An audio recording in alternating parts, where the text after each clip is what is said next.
Bismillahirrahmanirrahim. Assalamu alaikum students. My name is Abdul Rahman and I'm teaching you biology. Students, this session is continuity of the previous one जिसमें हमने पढ़ने हैं remaining parts of the brain, mid brain and hind brain और फिर इसके बाद spinal cord. चूंकि central nervous system के components हैं तो up to the spinal cord ये session हमारा complete होगा. तो इसमें different parts क्या क्या functions perform कर रहे हैं बोर्ड पे देखते हैं. जी students, first of all जो प्रीवियस सेशन में हम बढ़ के आ चुके हैं उसमें आपको याद होना चाहिए दिमाग को प्रोटेक्ट किस तरह से किया गया, फिर फोर ब्रेन को हमने कितने डिफरेंट पार्ट्स में डिवाइड किया ये आप लोगों के जहन में होना चाहिए. और अब हम स्टार्ट कर रहे हैं from the mid brain. Mid brain बुनियादी तौर पे इंसानी दिमाग का छोटा तरीन हिस्सा. ऑलराइट स्टूडेंट्स, वो हिस्सा के जो आपको बहुत सारे रश में आपके क्लासरूम के अंदर बैठे हुए या ग्राउंड के अंदर भी अगर दूर से कोई आपका दोस्त आपको आवाज देता है तो फौरी तौर पे आप अपना नाम पहचानने की कोशिश करते हैं. बाकी सारे के सारे शोर को आप फौरी तौर पे फिल्टर करते हैं और अपने मतलब की आवाज सुन लेते हैं. तो ये आपका मिड ब्रेन करवा रहा है काम. Alright students, so mid brain is reduced in humans, contains reticular formation. Reticular लफ्जी मतलब इसका है branched network like structure. Alright, relay centre between hind brain and fore brain. इसका मतलब क्या है कि हाइंड ब्रेन से जो लोअर पार्ट्स, अगर हम अपने इस वर्टिकल पोस्टर को देखते हैं तो जो lower parts of the body से जितने भी इंपल्सेस आ रहे हैं या जितना भी इनपुट आ रहा है उसको स्क्रीन कर देना, उसको फिल्टर कर देना, उसमें से गैर जरूरी चीजों को निकाल देना, ये बेस रेटिकुलर फॉर्मेशन का फायदा है. और फिर काम की चीजों को फोर ब्रेन के सुपुर्द कर दिया जाएगा. Contains auditory relay centres. Auditory relay centre से भी वही मुराद है जो भी मैंने आपको एक्सप्लेन किया कि अपनी काम की चीजों को तो फौरन सुन लिया जाए लेकिन बाकी जो इर्द गिर्द गैर जरूरी चीजें या गैर जरूरी आवाजें आपको आ रही हैं हर वक्त एनवायरनमेंट में से, उनको निगलेक्ट कर दिया जाए, हटा दिया जाए या छोड़ दिया जाए. Then control reflex movements of eyes. आंखों की हरकतें जो हैं आपके ऑर्बिट्स के अंदर जो आपके आई बॉल्स मूव करते जा रहे हैं ये भी आपका मिड ब्रेन ही कंट्रोल कर रहा है. Hind brain is really important क्योंकि हाइंड ब्रेन की एक्सटेंशन से ही आगे स्पाइनल कॉर्ड ओरिजिनेट होता है. लेकिन हाइंड ब्रेन के अपने बहुत ज्यादा इंपॉर्टेंट काम है, वो तमाम काम के जो हमारी तवज्जो के बगैर ही होते चले जा रहे हैं. इस लिहाज से इसकी अहमियत में भी इजाफा हो जाता है. इसके तीन कंपोनेंट स्टूडेंट्स यहां पे हम डिस्कस करेंगे. मेडुला, जिसको मेडुला ऑब्लोंगेटा भी कहते हैं, pons, cerebellum. Alright, the first one is medulla. Medulla controls automatic functions. Automatic functions में कौन कौन सी चीजें हैं जो हमारी तवज्जो के बगैर होते चले जा रहे हैं काम? ब्रीथिंग, सांस लेने का अमल, कि आपका फोकस, आपकी कंसंट्रेशन किसी भी एक्टिविटी पे हो लेकिन साथ ही साथ आपकी पसलियां कॉन्ट्रैक्ट और रिलैक्स होती रहती हैं, आपका रिब केज जो है एक्सपैंड और कॉन्ट्रैक्ट होता चला जाता है, आपके डायफ्राम के मसल्स जो हैं वो भी एक्सपैंड और कॉन्ट्रैक्ट होते रहते हैं, आपका सांस चलता रहता है. तो ये किसकी बदौलत है? हाइंड ब्रेन के मेडुला वाले पार्ट की बदौलत. हार्ट रेट, हार्ट रेट से क्या मुराद है कि जो आपके दिल की धड़कन की स्पीड है, बीमारी में बढ़ जाना, नॉर्मल कंडीशन में नॉर्मल हो जाना, या इसके अलावा ब्रेडिकार्डिया या टेकिकार्डिया वाली कंडीशंस को शामिल किया जा सकता है. दिल की धड़कन का बहुत तेज हो जाना या दिल की धड़कन का बहुत ज्यादा स्लो डाउन हो जाना, ब्लड प्रेशर को कंट्रोल करना, और स्वेलोइंग एक ऐसी एक्टिविटी अगेन जिसकी तरफ हमारी तवज्जो नहीं होती लेकिन बहुत ही ज्यादा क्रिटिकल किस्म का ये काम होता है कि जब खुराक को निगला जा रहा हो तो अगर खुदा न खास्ता कोई जर्रात सांस की नाली में चले जाएं तो उसकी वजह से स्वीयर किस्म की चोकिंग हो सकती है. इतना खास इफेक्ट इसका, इस जबरदस्त किस्म का नेगेटिव इफेक्ट हो सकता है कि सांस बंद होकर इंसान की डेथ भी हो सकती है. इस ऑटोमेटिक फंक्शंस को भी कौन कंट्रोल कर रहा है? आपका medulla. Then is the second part of the hind brain, that is pons. Alright, pons को बाजू का लीफ लाइक स्ट्रक्चर भी कहते हैं क्योंकि जब भी सेक्शन में इसको देखते हैं तो इसके अंदर हमें रेटिकुलेट ब्रांचिंग पैटर्न बना हुआ नजर आता है. It is located above medulla and influence transitions between sleep and wakefulness. They are regulated by pons. All right. फिर उसके साथ ही साथ कुछ हद तक जो sleep wake cycles हैं, with the help of hypothalamus, pons उनको भी regulate कर रहा है.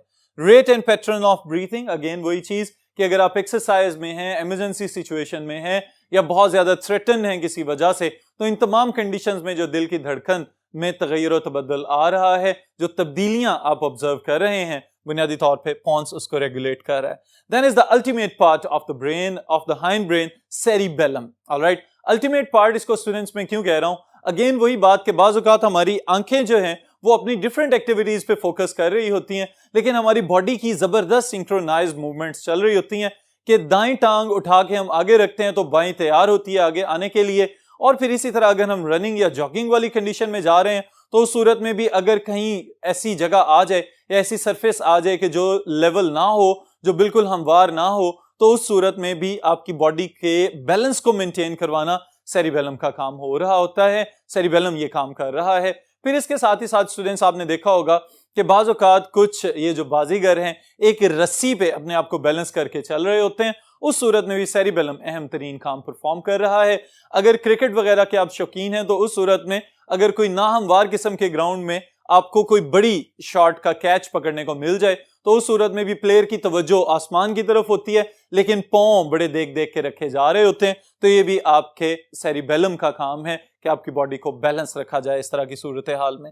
फिर इसके बाद स्टूडेंट्स जो फंक्शंस आप इसके साथ साथ नोट करेंगे, important in coordinating movements of body, guide smooth and accurate motions, maintain body positions, involve in learning and memory storage for behaviours. Alright, अब ये एक अहम चीज है, इसको हम एनवायरमेंटल या एक्सोजेनस लर्निंग भी कह सकते हैं कि जिस तरह के एनवायरमेंट में आप रह रहे हैं वहां से बहुत कुछ आप सीखते रहते हैं। पढ़ने में हमारे कुछ बिहेवियर्स शामिल होते हैं, इसी तरह खाने पीने में हमारे मैनर्स शामिल होते हैं, और तो और जो हमारा लाइफस्टाइल है it is also the human behaviour. किसी के साथ अच्छाई से पेश आना, किसी के साथ हुस्ने सलूक या खुश अखलाकी से पेश आना, ये सारी की सारी चीजें आप मुख्तलिफ जेस्चर्स होते हैं जिसे ये नोट करते हैं, तो ये सारी मेमोरीज जो हैं आपके सेरिबेलम में स्टोर की जा रही हैं। Best developed in birds engaged in complex activity of flight. अब ये चीज स्टूडेंट्स बहुत जबरदस्त है, एमसीक्यूज के हवाले से भी ये स्टेटमेंट याद रखिएगा। और वैसे भी देखें कि अगर आपसे कहा जाए कि आप एक टांग पे अपने आप को ज्यादा देर के लिए बैलेंस रखें और इसी तरह से फॉरवर्ड और बैकवर्ड डायरेक्शन में मूवमेंट्स भी करें तो शायद अपने आप को आप बैलेंस ना रख पाए।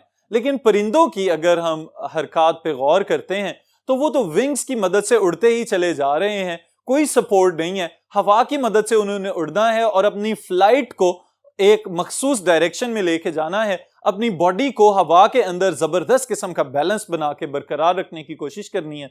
तो ये सब चीजें उनके सेरिबेलम की वजह से हैं, क्योंकि सेरिबेलम हाईली डेवलप्ड है, इस वजह से परिंदे हवा के अंदर जबरदस्त किस्म की बैलेंस्ड परवाज कर सकते हैं। Alright students, then is the spinal cord, जिसके अंदर आपके लिए बहुत इंपॉर्टेंट शॉर्ट क्वेश्चन मौजूद है।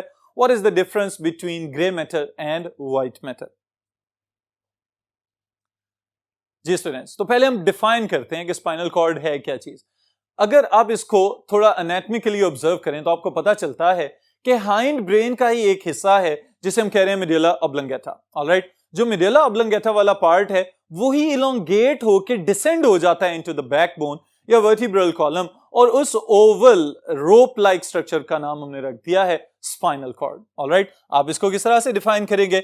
Medulla oblongata narrows down into the oval shaped hollow cylinder, the spinal cord running through the vertebral column। आपकी जो रीढ़ की हड्डी है, जो बैकबोन है, उसके अंदर भी कैविटीज मौजूद होती हैं, उसके अंदर से ये व्हाइट कलर का बैंड डिसेंड होते हुए नीचे की जाने मूव करता चला जाता है। फिर इसमें स्टूडेंट्स ब्रेन के लिहाज से अगर हम देखें तो ग्रे मैटर और व्हाइट मैटर की पोजीशन थोड़ी सी डिफरेंट है। स्पाइनल कॉर्ड के सेंटर में ग्रे मैटर मौजूद होता है, जबकि दिमाग की पेरिफ्री में ग्रे मैटर मौजूद था। दिमाग के कोर में व्हाइट मैटर मौजूद होता है और स्पाइनल कॉर्ड की पेरिफ्री में व्हाइट मैटर मौजूद होता है। ये डिफरेंस याद रखिएगा। लेकिन ग्रे मैटर या व्हाइट मैटर की कंपोजिशन क्या है ये आपकी फिंगर टिप्स पे अभी आ जाएगी।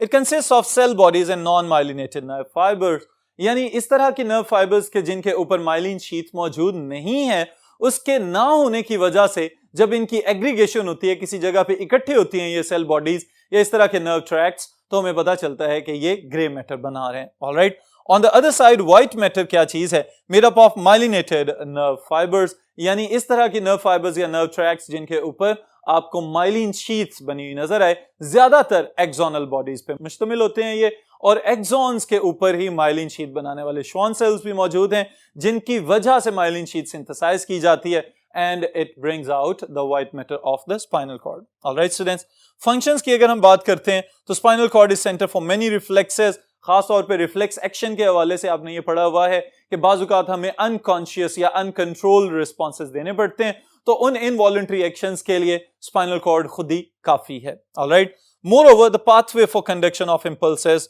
To and from different parts of the body and brain, और उसके साथ ही साथ it is the connecting bridge between the peripheral nervous system, between the nerves coming from different receptors towards the brain as well as जो orders brain ने pass on करने हैं towards the body, वो भी स्पाइनल कॉर्ड से होते हुए motor neurons के जरिए इफेक्टर्स तक चले जाते हैं। ऑलराइट स्टूडेंट्स, तो स्पाइनल कॉर्ड और ब्रेन को मिला के आपका सेंट्रल नर्वस सिस्टम कंप्लीट हो जाता है यहाँ पे।